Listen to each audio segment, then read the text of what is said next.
Hi everyone, welcome to History on Trial. This is Dr. Tracey McCarthy.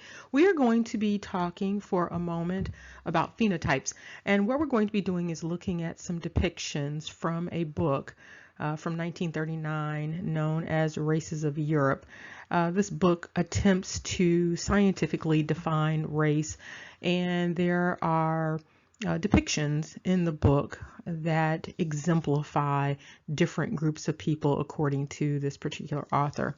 One of the things that the author puts forth are these depictions, these quote-unquote redrawings of individuals. These are Egyptian and Babylonian depictions of different groups of people based upon phenotype. So we're just going to look at some of these depictions. They are pretty interesting. It's interesting the groups that were selected. The Amorites or the Amori were selected. Palestinians were selected. Philistines, Jews, and what would be considered Semitic types.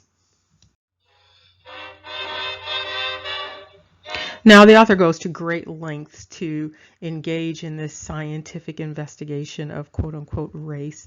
And so here's the information if you want to look at the book for yourself. It's from 1939. It's Carlton Kuhn. And here you see the representations of Palestinians in Egyptian and Babylonian art. Now, in this particular depiction, this is an Egyptian depiction of what would be considered the Philistines or the Philistines.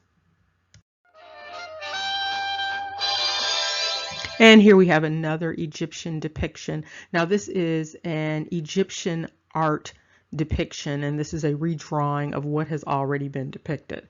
And so for this one, this would be the depictions according to Egyptian art of the Semites.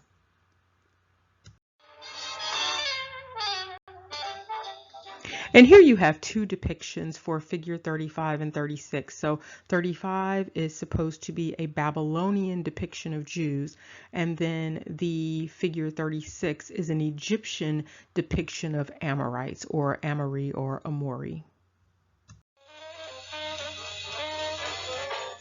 While phenotypes are helpful sometimes in terms of creating a schema of a particular group of people, they can also be misleading. And so sometimes people will depend on phenotypes in order to construct realities about these quote-unquote races.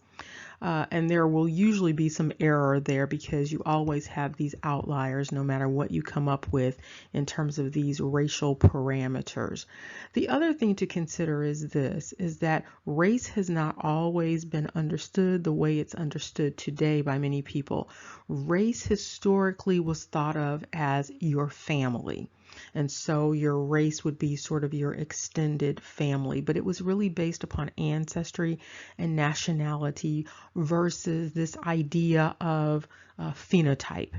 And so again, when you are reading things historically, just be aware of this dynamic. Remember, knowledge is power. Take care. See you soon.